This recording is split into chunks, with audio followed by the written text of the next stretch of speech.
Assalamualaikum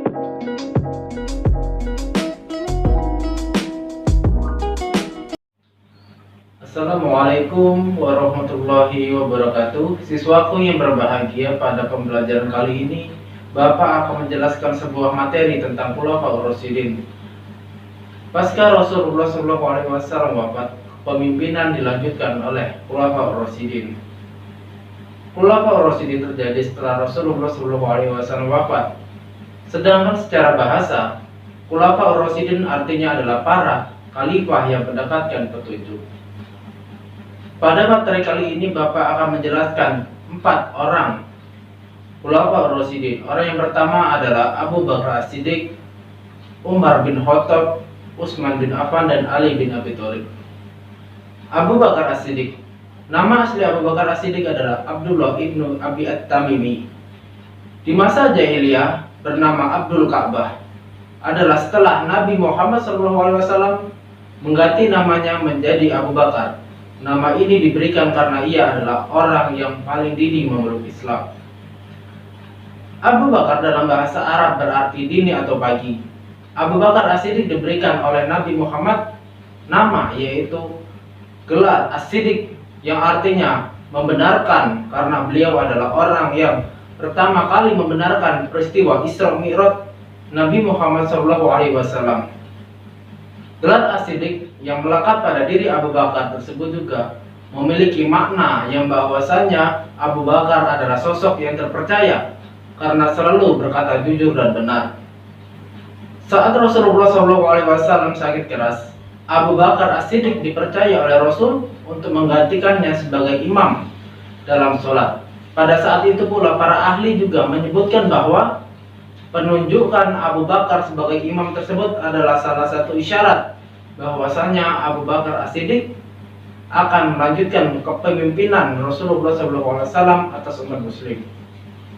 Masuk pada tahun 632 Masehi, Abu Bakar As-Siddiq diangkat menjadi khalifah pertama kali setelah wafatnya Rasulullah SAW. Dalam catatan sejarah, masa kepemimpinan Abu Bakar As-Siddiq terbilang sangat singkat sebab beliau hanya menjadi khalifah selama 2 tahun saja. Meski terbilang singkat, namun selama kepemimpinannya Abu Bakar As-Siddiq berhasil membawa Islam dalam kemajuan yang sangat pesat dalam bidang sosial, dalam bidang ekonomi, hukum, budaya, dan lain sebagainya. Di samping itu, beliau juga berhasil memperluas kekuasaan Islam hingga ke Persia, sebagian besar Jazirah Arab, dan Bizantium. Demikianlah ulasan yang dapat Bapak sampaikan. Kurang dan lebihnya mohon maaf. Wabillahi taufiq wal hidayah. Wassalamualaikum warahmatullahi wabarakatuh. Assalamualaikum. Waalaikumsalam.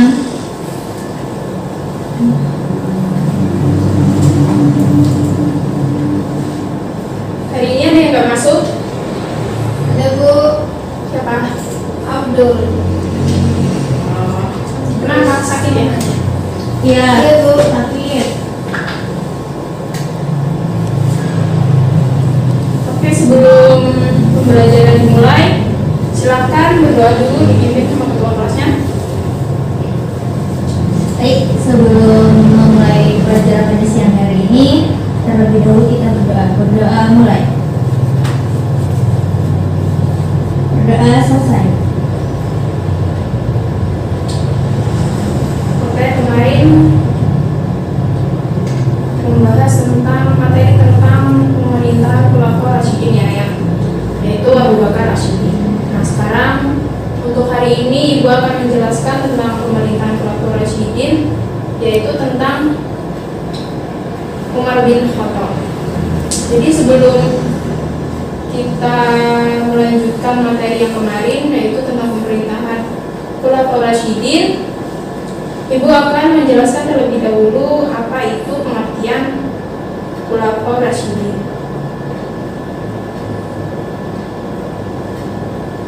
Jadi Khulafaur Rasyidin itu berasal dari 2 kata, yaitu khulafah dan ar-rasyidin. Khulafah adalah bentuk jamak dari kekhalifahan yang artinya pengganti, pemimpin atau penguasa yang diangkat setelah Nabi Muhammad untuk melanjutkan tugas beliau sebagai pemimpin agama dan kepala pemerintahan, tetapi bukan sebagai nabi atau rasul. Sedangkan ar-rasyidin adalah bentuk jamak dari ar-rasyid yang artinya orang yang mendapat petunjuk. Nah, jadi menurut bahasa, khulafaur rasyidin itu adalah orang yang ditunjuk sebagai pengganti pemimpin atau penguasa yang selalu mendapat petunjuk dari Allah. Nah, itu pengertian dari khulafaur rasyidin. Sekarang kita akan melanjutkan atau kita akan membahas tentang pemerintahan pada zaman Umar bin Khattab. Ketika Abu Bakar digantikan Umar bin Khattab 6034 sampai 644 Masehi, Isa mengalami kemajuan sangat pesat. Pasukannya itu berhasil mengalahkan dua kekuatan besar, yaitu Romawi di barat dan Persia di timur. Selain itu, kekuasaan Islam pada masa pemerintahan Umar meliputi apa saja, yaitu meliputi Jazirah Arab, Palestina, Suriah, dan sebagian ada di Persia dan Mesir. Umar juga mengesahkan ketentaraan, kepolisian, pekerjaan umum, sistem kehakiman, hizbah atau pengawasan terhadap pasar, membangun pusat pengawasan terhadap takaran atau timbangan. Selain itu juga mencetak uang negara serta membangun departemen pajak atau tanah dan departemen keuangan. Sedangkan kelompok pada non-muslim itu Umar memberikan kemerdekaan beragama. Nah, itu tadi tentang pemerintahan pada Umar bin Khattab. Nah, minggu depan akan dijelaskan lagi tentang Utsman bin Affan. Nah, itu saja materi pada siang hari ini. Terima kasih atas waktunya dan semoga pembelajaran hari ini bermanfaat. Ibu akhiri, wassalamualaikum warahmatullahi wabarakatuh. Waalaikumsalam warahmatullahi wabarakatuh.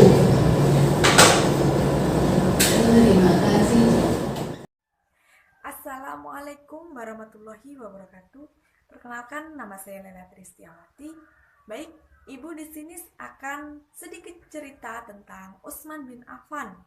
Utsman dilahirkan dari seorang ayah yang bernama Affan bin Al-As dari suku Bani Umayyah dan ibunya yang bernama Arwan bin Quraisy di Basam. Kedua suku terpandang di Quraisy di Mekah. Utsman memiliki saudara perempuan yang bernama Aminah. Utsman dilahirkan di Taif. Ia tercatat salah satu dari 22 orang di Mekah yang tahu cara menulis. Utsman bin Affan adalah sahabat Nabi dan khalifah ketiga dalam Khulafaur Rasyidin. Beliau terkenal sebagai pedagang yang kaya raya dan handal dalam bidang ekonomi. Namun sangat dermawan, banyak bantuan ekonomi yang diberikannya kepada umat Islam di awal dakwah Islam. Ia mendapatkan julukan Zuh Nuraini yang berarti memiliki dua cahaya. Julukan ini didapat karena Utsman bin Affan telah menikahi putri kedua dan ketiga dari Rasulullah SAW, yaitu Ruqyah dan Ummu Kulsum. Di masa pemerintahan Utsman, ekspansi terus dilakukan. Atas usul Muawiyah, Utsman juga membentuk armada angkatan laut. Wilayah yang dikuasai adalah Afrika, Asia, dan Eropa. Afrika terdiri dari tropika barat, bagian selatan, negara Nuba, dan Barga. Asia terdiri dari Armenia, Baradista, dan Amudarya. Negeri-negeri Balkah, Harah, Kabul, dan Hasnah di Turkistan. Dan Eropa terdiri dari Ciprus. Ia membagikan kekuasaan Islam menjadi 10 provinsi dengan masing-masing Amir dan gubernur di bawah Utsman. Umat Islam mengalami di era paling makmur dan sejahtera. Konon rakyatnya mampu berkali-kali bernaik haji. Bahkan budak dijual berdasarkan berat timbangannya. Ia membangun polisi keamanan dan keadilan. Sebelumnya pengadilan dilaksanakan di masjid-masjid. Di masa Utsman, khitbah di Idul Fitri dan Idul Adha didahulukan sebelum melaksanakan salat. Begitu juga azan pertama pada sholat Jumat dilaksanakan di awal sebelum sholat. Sekian cerita sedikit tadi tentang Utsman bin Affan. Terima kasih. Ibu akhiri. Wassalamualaikum warahmatullahi wabarakatuh. Assalamualaikum warahmatullahi wabarakatuh. Waalaikumsalam warahmatullahi wabarakatuh. Nah, pada kesempatan kali ini Ibu akan menjelaskan tentang Khulafaur Rasyidin, yaitu pada masa Khalifah Ali bin Abi Thalib. Sebelumnya sudah pernah mendengar cerita Khalifah Ali bin Abi Thalib? Nah, sekarang kita akan belajar. Disimak ya. Ali bin Abi Thalib berasal dari keluarga Bani Hashim, keluarga terhormat di suku Quraisy. Ia merupakan putra dari Abu Thalib, paman yang mengasuh Nabi SAW waktu kecil. Nah, jadi Ali bin Abi Thalib ini merupakan putra dari Abu Thalib yang juga termasuk paman dari Rasulullah SAW. Nah, Ali bin Abi Thalib ini lahir pada tanggal 13 Rajab di Mekah, tepatnya di daerah Hijaz, Jazirah Arab. Nah, Ali bin Abi Thalib ini masih kecil, namanya bukan Ali bin Abi Thalib, tetapi nama aslinya yaitu Haidar bin Abi Thalib.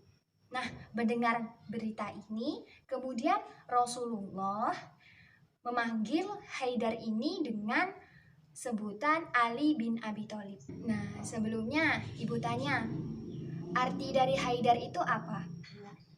Nggak tahu. Jadi, arti dari Haidar itu yaitu singa. Nah, kemudian kenapa Rasulullah memanggilnya dengan Ali bin Abi Thalib? Karena arti dari Ali sendiri yaitu tinggi derajatnya di sisi Allah Subhanahu wa Ta'ala. Ketika masuk Islam, Ali bin Abi Thalib baru berusia 10 tahun. Ia memiliki kedekatan dengan Rasulullah dengan dua cara, sepupu sekaligus menantu. Nah, jadi Ali masuk Islam itu ketika dia berusia 10 tahun, di mana dia menjadi orang termuda yang masuk Islam pada masa saat itu. Nah, saat kecil hingga dewasa ia diasuh oleh Rasulullah dan juga istrinya yaitu Khadijah, dan pada saat itu juga Rasulullah mendidik langsung Ali bin Abi Thalib hingga menjadi sosok yang pintar, tegas, dan tangguh serta memiliki sifat karakter seperti Rasulullah. Pengorbanan Ali kepada Islam nampak sejak awal. Saat orang-orang Quraisy mengepung rumah Nabi untuk membunuhnya, Ali adalah orang yang mengantikan Rasulullah di tempat tidurnya. Ia juga merupakan salah satu di antara 3 orang yang ditunjuk untuk perang tanding di Perang Badar dan Uhud.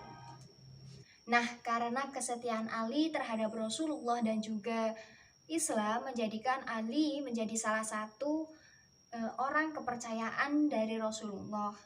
Ketika Rasulullah telah wafat, kemudian kepemimpinan diganti oleh beberapa khalifah, yaitu Abu Bakar, kemudian digantikan oleh Umar bin Khattab, kemudian digantikan oleh Utsman, dan ketika Utsman bin Affan ini gugur, kepemimpinan dilanjutkan oleh Ali bin Abi Thalib, di mana pada masa pemerintahan Ali bin Abi Thalib ini ia mengalami pemerintahan yang kacau.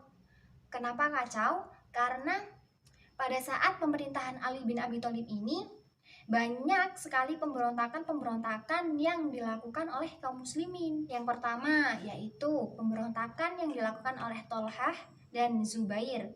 Kemudian yang kedua, pemberontakan yang dilakukan oleh Muawiyah, di mana Muawiyah ini merupakan gubernur dari Suriah. Nah, setelah beberapa periode memimpin, pada suatu malam ketika beliau menjadi imam sholat subuh di suatu masjid, tiba-tiba datang seorang laki-laki yang membunuh Ali bin Abi Thalib, sehingga pada umur 63 tahun beliau wafat.